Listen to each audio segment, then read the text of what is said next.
Welcome to the Friday Habit with Benjamin Manley and Mark Labriola II.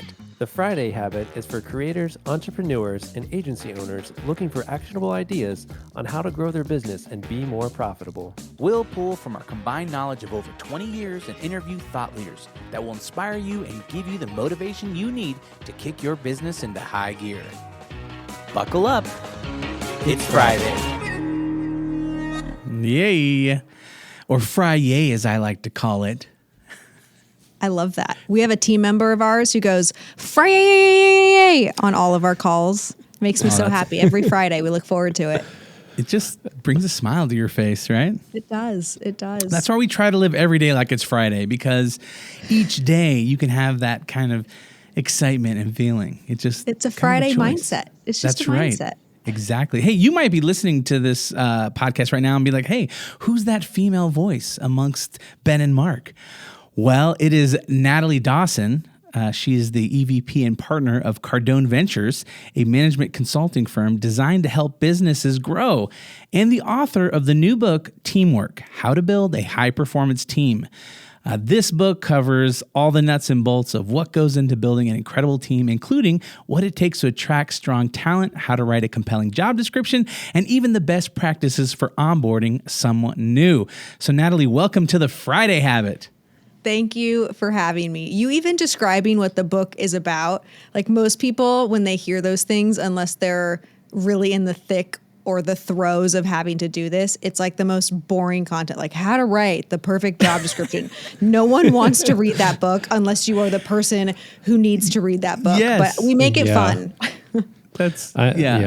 I'm that person right now. I need help writing job descriptions because, I mentioned before we started the show, but we're a team of 8 now looking to hire 3 more, and I need help figuring out exactly how to attract the right people. Yes. Isn't that like the question? I mean, I could just go into that. I don't know if that's where you want to start. I just kind of jumped right in there. Before we get to that, I got a question for you. Okay. Would you rather be famous in your career field or celebrity famous? Oh, my career field. I want to be the person that is known for how you build teams that work. So definitely in the career field. I don't know what celebrity famous gets you besides a lot of crazy people and stalkers. Well, it might get you a free milkshake or something too. That's true. Okay. Well, what would you guys choose? Or some Gucci like bags and stuff. I think I might go celebrity famous because then, when you go places, you'll get recognized and people will be like, hey, you're that guy. I think Mark, I was going to guess you might go that way. I think you're probably one of the few people I know that would do that. But I mean, you've been in a band, you've been famous in that way before. So, you already know what it's like. You dabble in the celebrity. That. Yeah. I was on season 9 of American Idol. And when my episode aired, when I tried out and made it to Hollywood, I was like, I couldn't go to the mall without people being like, oh my gosh, I saw you on TV last night. And so I thought that felt kind of cool, Do you still sing? Can you drop some bars? No, I'm not that guy. I got to live my dream for a living, for like all my 20s, and then all my 30s has been building a business and, growing a team and doing all that, which has been awesome. So what about you? How did you get into, obviously Cardone is a big name and, how did you get involved with that and kind of become this expert in your field? What has been your journey? Because you look super young to me. You look like a kid over here who's Thank you. You want to guess my age? I won't be offended. Okay. Yeah. Okay. So if I just had to guess, I would say like 25. Okay. That's somewhat close. I think part of it today is like I crimped my hair because I slept on it funny, so I feel like I look younger with this hairstyle. I'm 28. Okay. But I took over my first team when I was 20 years old. I took over this HR and essentially a sales team, and we called them professional development. And it was actually that experience is what made me want to write the book, because I had listened to the John Maxwell's and the Jim Collins, and I had read all of these leadership books. But when I actually had the experience of sitting down with my very first team and sharing with them what I was going to help them do with the department or what the goals were, I literally had no idea where to start. And I remember Googling like how to have a team meeting as a leader and what the agenda is. Like I wanted the tactics, and I felt like nobody provided in a cohesive manner the tactics. And so I got this team when I was 20, totally ill-equipped. I did a terrible job. I was the worst leader. I didn't know what I was doing. And at the time, my then boyfriend, now husband, like I took over this team. I'm 20. I'm dating the guy who owns the business. Like you can imagine all of the dynamics there. And it was failing.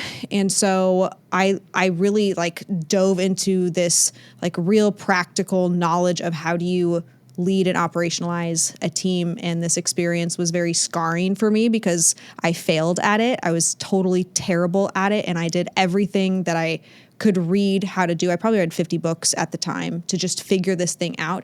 And it turned out the business model, we had some technology issues. And so that's ultimately why we shut that business down. I was 24 when that happened. And when we shut this business down on one side, my husband was selling this other business that was the exact same business model in a different industry. And he sold it for 77 times earnings. The purchase price was $150 million. So we're having massive success with the same things on one side, and we're having total failure. And it was my responsibility primarily for this failure. And so I learned so much from that. And after selling the business and folding the other business down, we kind of sat back and said, what do we want to do in this next phase of our careers? And I looked up all of the social media people that are out there, and I stumbled upon Grant Cardone. And at first blush, I was like, this is not the guy. This guy is a freak. He's pretty aggressive. What is he doing sitting on this jet with his Gucci shoes? I was so turned off. I was like, absolutely not. But then I saw his wife, Elena, and I could understand him more through seeing the other side of his life. And so with that, I became a fan. I forced my fiance to become a fan, and we studied all of their material and showed up to one of their events and realized that in their audience they had a lot of business owners, but they were only offering sales training and real estate investing opportunities, whereas our expertise in the industries that we were in is helping these business owners that are small businesses, $1 million annually in revenue, grow to $5 million. We were very successful in being able to do that. There was this technology thing that just was a miss in this management company we had, but we know the nuts and bolts of the marketing and the financials and the HR and the sales training, the operations to get small business owners to grow. And so we partnered with Grant and Atlanta because we said, hey, we have this opportunity that we could be the venture arm of your guys' business and give us a shot. And they gave us a shot, and we now have 100 team members on our Cardone Ventures team. We've been in business for about 3 years now, and it's gone incredibly well. That's awesome. That sounds like an adventurous, story. How did you, so you started when you were 20. So did you kind of go straight from like high school, the workforce, straight into doing business, or did you dabble in college? I never went to college. I took a semester of college and I was like, all right, this is not for me, And so I just started doing right away. I picked up a camera and started teaching myself, photography and videography and graphic design, and just started doing these things. But what was that for you as far as like when you were younger? Did you always imagine doing, being an entrepreneur or, building businesses, or what did that look like? I had that itch. I recognize that now in reflection. In middle school, I remember picking up a book called The Starbucks Experience, and I was just enthralled by Starbucks and how they branded themselves with the green straw. Like just as a seventh grader, like my mind was open to how brands actually get people's attention. But I was valedictorian in my high school class, and I went to college on a full ride academic scholarship. And 2.5 years into college, I decided to work for this company called Audigy Group, which is the business that my husband sold for the crazy multiple that it sold for. And I quit school. I was like, why would I need to learn what I'm learning when I could actually help build something over on this other side? That was also a terrifying decision, and one that I'm very thankful for. It's probably my proudest decision up quitting to this college. point. Your parents are like, what are you thinking? Oh my gosh, my parents cried. They begged me not to. And I was financially dependent upon them, and they cut me off after that. They're like, listen, if you're going to do this, you have to figure this out. But I was making $8.33 cents an hour back then when I made that decision. So it felt very risky at the time. Yeah. And so, yeah, it was kind of, it wasn't this entrepreneurship thing, but I had this interest in business and I saw this opportunity and didn't feel like I needed the stamp of approval from any collegiate organization to tell me that I could make it or not. Yeah. Yeah. That's one thing that, my wife was a Division I soccer player in college and, she really values that. And then again, I had kind of a different experience. And so, looking at my kids now, I have 3 kids and one of them's about to go into high school. And so I'm thinking about like, oh man, he's going to be in college maybe in, 5 years. And so thinking about like, well, like, do I encourage him to go do that? Because in the same way I've found success in, finding something that I'm passionate about and then pursuing that. Yep. And, finding a way to provide value to people through my skills and then charging for it. And so, there's an element of like, hey, like, why don't you just go apprentice somewhere? Or like, if you find something you're into, like, go shadow somebody and kind of, especially nowadays with YouTube and all the other things that you can learn. I mean, even you want to like make t-shirts, you can buy a screen printing machine for like $400 and start designing and selling t-shirts, So it's definitely, I think, a new era where I know so many people who have college degrees and are making minimum wage, working at a Starbucks or doing something. And it's like, man, like, they have been counseled to go to college, or should they?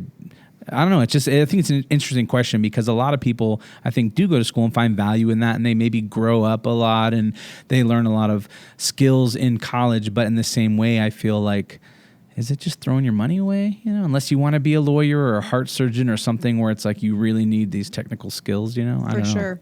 I feel the same way. If you need it, like both of my parents are medical doctors. They clearly had to go to college and med school in order to be able to do the field of their choice. However, I think college, for me anyway, it actually prohibited me from learning how to learn because I wasn't actually interested in those topics. Whereas now today, I mentioned to you guys earlier, I took over this marketing department. I've read 10 books in the last 3 weeks about ClickFunnels and how to write copy and design principles. Like, I'm just learning, but my ability to actually take on a new subject is so different as somebody who's trying to apply something versus being told you need to take this accounting course in order to graduate. Man, that sounds like so much fun getting to do a crash course and learn that much stuff all at once. I would love that. Oh man. Well, so much. I'm having lots of fun. So much fun over here. That's great. You're like totally immersed in it.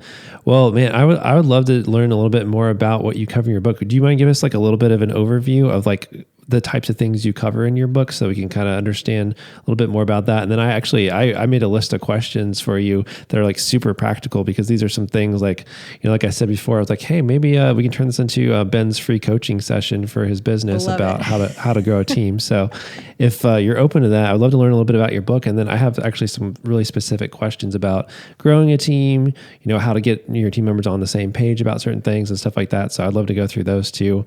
But first, maybe you could tell us a little bit about teamwork.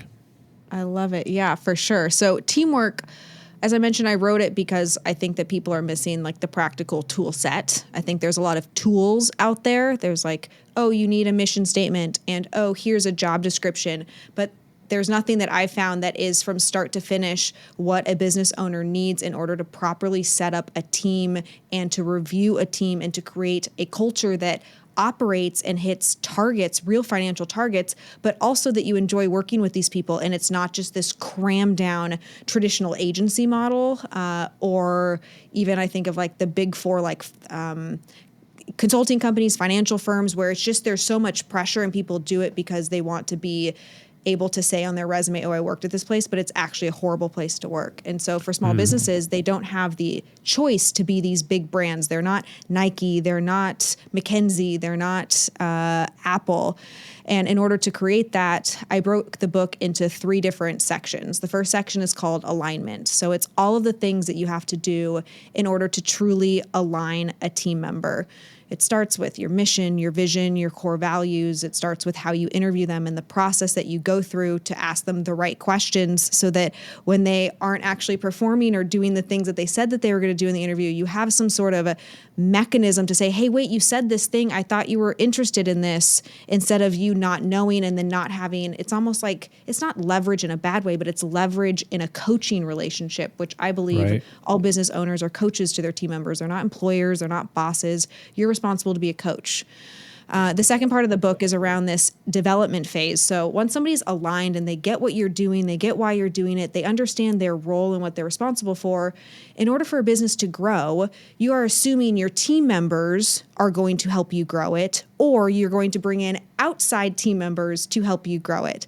But those are really the only two things that need to expand, and those are your only two options within your environment. So instead of just creating a culture where you always have to hire outside talent who are experts, which oftentimes fails in departments because the outside experts blow out your existing team members who have all of the historical knowledge and the relationship with your customers. So how do you get team members to want to develop? And what I was just talking about, read books to learn new skills that are valuable, that add revenue to the business. So that's what the second phase is all about, how you get people to want to develop. The third phase is transition. So there's two types of transition in any organization. There's upward transition, meaning somebody moves from a marketing manager to a senior marketing manager, and then maybe they would move to a director of marketing. But there's this upward mobility in the transition. There's also the second type of transition, which would be having somebody transition out of the organization, either through them quitting or a business owner firing them. And so I talk through why you would do both, but how to make the firing piece just not as emotional and difficult and potentially as drawn out as most business owners really make it, because it becomes this really heavy thing. Yes, it's so true. You become so connected. You know, I've painstakingly just had conversations with Ben. Like, I think I need to fire this person, but I don't know if I should, and maybe I can turn around the relationship, or like, you know, it's been one of those things where it's hard too. I think when you're a small team too. I mean, and you said that you work with a lot of businesses that are like $1 million. You know. And so obviously at $1 million, you're probably, you know, a small team of, you know, 4 or 5 people, you know, depending. And so you become very close. And so then it's hard, I think, as a business owner sometimes to make some of those difficult decisions, or like know when to hire a new person, or, you know, when to let somebody go, and all that kind of stuff. So for sure, you know, what do you see as far as that goes, as far as like navigating some of those things as a smaller company? You know, a lot of our audiences maybe are only 2, 3, 4 people. You know, what does that look like? Does it look different being smaller than it is when you're a team of like 20, 30 people? Mm-hmm. I don't think it has to look different if you're smaller than if you're bigger. But what does have to be in place is, in most cases, the desire to be bigger. And I do believe that if a business owner thought that they could have, if they currently have $1 million business and they thought that they could actually have a $30 million business, and they could be the president or the CEO or the founder of a $30 million business, I don't know why that business owner, if they believed in their product and service, which 9 out of 10 business owners do because they are good people. I believe that human beings are the best intentioned people. And so I don't assume that somebody has a bad product or bad service, or they're just going out there in order to be, you know, defamatory to their customers. And so if you really believe you have a good product and service, then I operate under the belief that you should serve as many people, and therefore you have to get big. And so that's what ties to, in the alignment piece, if you as a business owner are committed to growing your business, and you know that you have to serve more people than you currently are, then this setup of a role instead of a person in your organization has to be from the start. Because when you're setting up a role, instead of just having Joe, your friend, or Joe, the person that you like, on board with you, it changes how they view their role. Instead of them being so tied into, oh, I'm the best at this thing, and I'm so unique, and I'm the only person that can talk to customers, and that's my value add. Being unique is my value add. In order to get really big, being unique is actually not your value add. Being able to process, document what you do well, and to train somebody else how to do it so that you can do the next thing that the organization would require for you to add value, that becomes the game. And if you can teach people how to be excited about doing that, all of a sudden you have this natural learning culture that's looking to add value to the biggest challenge that business owners face, which is how do I add more revenue? How do I get more known, get more customers in so that we can grow, have more resources to hire more team members and have the team grow and ideally make more money themselves? Yeah, that's so good. I have a whole list of questions here. Do you mind if I rapid fire them with you? I've got. I don't think we can get through all of them if we go too much in depth, but I want to understand your perspective on some of this stuff. All right, cool. Let's do it. First, I think maybe I'll start with the hiring side of things. So, here's a question: is how can you predict or increase the likelihood that a new hire will be a good fit for your team? One of the most important interview questions I ask is, what are your 5-year professional goals? And I'm really leaning into this. This isn't just a BS question. It's like, where do you want to be in 5 years? Because if you do not have goals to be a leader, if you do not have goals in order to develop yourself from a graphic designer to a creative director, then I know that once you get in my environment, you're not going to push yourself to learn those skills and to be excited about growing and developing. So I have to know on the front end that that person is interested in growth. Okay, yeah. That's really good. And that makes so much sense too, as far as finding too if they're a good cultural fit, right? Because as a business owner, you want people who are gonna obviously you're gonna spend the money to have them be a part of your team, right? Like you're foregoing maybe a raise or something like that for yourself. It's like, okay, I'm gonna spend money to bring somebody onto my team, and if I'm gonna bring them onto my team, they need to be able to provide value to the business so that it can grow. And if that person is like, well, I'm just happy where I'm at, or I whatever. Then okay, Bye. You're not really, you're not willing to make a sacrifice or develop yourself so that you can provide more value to the business that in turn will help us grow. So that's a really great question. Even though it does seem kind of awkward to ask somebody, and it could even be something as simple of them with health goals or just reading books or something. You can kind of get a little breadcrumb of them wanting to develop themselves and be a better person. Totally. Now, is there any questions you ask to help kind of identify personality? And I also wonder if you consider, obviously personality for that specific role you want them to have probably is important, but then also personality and how their personality meshes with other people in the team? Or is that something you don't consider and you're like, hey, you just got to figure this out amongst yourselves? If your personalities clash, so you just have to learn to be professional and deal with that. How do you consider those kinds of things? We do have an assessment that we have every applicant take after their first interview. So we have a 3-step interview process. I was responsible for recruiting our first 50 team members. So I was our head recruiter until April of last year, and then we hired a second recruiter.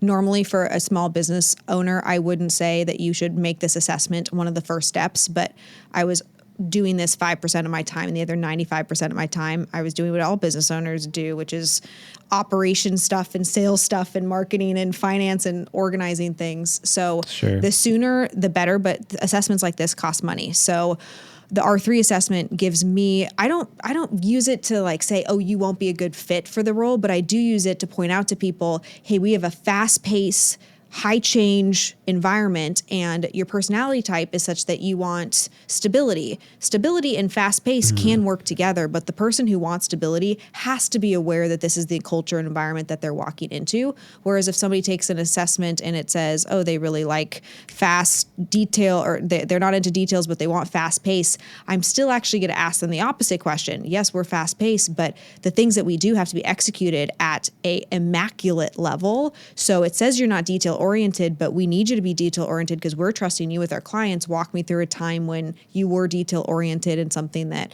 felt like it was minutia detail, but actually ended up mattering. So I do use what's called an R3 assessment. I would recommend any business owner using a standard DISC assessment, or Myers-Briggs could be helpful.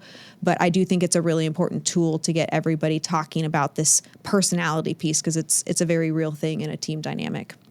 Yeah, we're big fans of the Enneagram. Have you ever heard of the Enneagram? Great. Yeah, of course. Yeah. So there's actually, I don't know if you know who Donald Miller is, but he has a whole, system that uses the Enneagram in a business setting, which is really, really good. So awesome. Yeah. And I would just use that saying, hey, this is what we are. It's not that anybody is bad. You cannot be discriminatory based off of personality for a role and for a role fit, especially because some of the best leaders I know are on their test results, it says that they're shy and maybe more introverted. That doesn't matter. You can still be an amazing leader or salesperson, but you have to recognize what you're walking into and look at those assessments to develop questions as a business owner that you're thinking with, oh, in this person's role, they're going to have to deal with this and their personality conflicts with it. So let's address it in the interview instead of waiting in 2 months into the role, them finding out that this thing might be an issue for them. That makes sense. Here's a question for you. How do you pitch like an idea or a vision to a team? You know, you're like, hey, I know this might be kind of hard to sell everybody on it because it's going to be hard for some people to change and other things. How do you come into a meeting like that? Like, all right, I'm going to pitch this idea or vision for the future. And how do you get people on board with that? This is such a relevant question for me right now, Ben, because you're coming into the marketing team and you're like, okay, new to marketing, but I also need to lead a team. You got to speak the language. You got to understand what their needs are. You got to know how to make it so that they're excited about it too. So how do you usually do that? Yes. So I abide by this framework, but there's also this sentence that I always say. So the opening sentence for me is always, imagine a world. I say this to my team. They now kind of make fun of me for saying this, but when you become somebody, exactly, they're like, oh, we're Natalie. Exactly. And they like had this hand, like the sweeping hand movement, like imagine a world. But as a business owner, when you actually can be a visionary and execute, you get your team's buy-in that, holy crap, this person can do something that I can't do. This is the core of being an entrepreneur. It's somebody who has this vision for something and can apply the right resources and take risk in order to get there. So I'm constantly telling this brand new team of mine, imagine a world where this end state that I want is happening. So I'm giving them context as to where I'm going before I pitch my idea. And then I make sure that it happens, and I have a track record of saying these things so that it's not just like I'm coming in there, and leaders make this mistake all the time. I'm not just coming in and saying, oh, imagine this world, and then it's just never really happens. Like I say that with intention, and I'm going to make that world a reality. I sometimes give it a time frame. Okay, 3 months from now. Imagine a world in 3 months from now when XYZ happens. Then I'm going to go into this framework. 3 steps. I share with them the vision. So that's like my intro to the vision. I kind of like give like a little preview of it. But the vision is, okay, in 3 months from now, we're going to be working with 5 different agencies that have these specialties in these specific areas. I move into the commitment phase. The commitment, I'm asking them for what their commitment needs to be, whatever that is. In this particular example, I could be committing to bring me 4 vendors that you've worked with in the past who were experts in their field so that I'm able to assess, what their skill set is. The next piece of the commitment is my commitment to you guys. Because if I'm asking for somebody's commitment in any team interaction, leaders fail at this because they just ask, but they never actually say how committed they are to helping figure out the problem. So I'm going to say my commitment is I'm going to meet with you guys every week on Tuesdays at 4. I'm going to give you guys feedback and go through this vetting process and be really transparent if I don't move forward with one of the vendors that you chose. The third step is the execution step. That's just the blocking and tackling. So that's where I would maybe say, okay, I'll send a recap later of these 4 things that we all agreed to. This is what this plan's going to look like. But usually we tend to do these things as leaders in the reverse order, where we just go into the execution of this is everything that needs to happen and we need to do this. And they don't understand the vision, and they don't actually understand what your commitment is as a leader or business owner in order to drive that initiative forward. That's super helpful. Yeah, and I even wonder how much detail that you usually have in a plan when you first present your vision. Because I feel like you need to have some type of plan, or people be like, oh yeah, that's great, but how the heck are we going to do that? And I feel like you also have to somewhat anticipate some objections, right? Because you have to be thinking, okay, here's the objections I would have if I were them, and let me come up with some answers or potential solutions for some of those things. Like, how much of a plan do you feel like is useful? Because I've found in the past that it's nice to bring people along the journey and help you find some of the solutions because they feel more invested in it. But if you don't have any solutions, then they're just gonna be like, this is dumb. Like, you're dreaming. You know what I mean? So where's that balance? I think it depends on the type of team that you are asking this of. If this team is a more entry-level team, you are going to expect that you are going to be solving more of the problems. To our executive team, it is my expectation that when they present a problem, they are presenting 3 solutions, and all 3 of those solutions are freaking ridiculously awesome solutions. None of them are sucky. But I'm still training a less experienced team to do the same thing. You don't just come to me, you don't just knock on my door and say, oh, I had this big client problem and this thing is on fire, and then leave it at that. Like, okay, great, what are your 3 solutions? And then I can help coach that person. All 3 of those solutions sucked, and none of those are very good. Like, did you think about these 3 things? And ask more questions. But I would say the team, the salary of the team that you're working with would really depend on how much prep you need to do. The less prep, the more senior the team, the more prep, the more junior the team. All right, we're going to pause this conversation here. You go to thefridayhabit.com. There you can find show notes for this episode. There you can also find links to our websites and ways to get in touch. At the bottom of the page, you can download our guide to the Friday Habit system that will show you how to set aside 1 full day each week dedicated to working on your business instead of in your business. If you're not already, make sure you subscribe. If you enjoyed this episode and want to hear next week's episode, subscribe so you get notified. Also, leave us a review in Apple Podcast app or wherever you listen to your podcasts. And if you want to potentially be on one of our episodes with a question you ask us, go ahead and record a quick message in your phone, voice memo, and email it to hello@thefridayhabit.com. Until next time, live every day like it's Friday.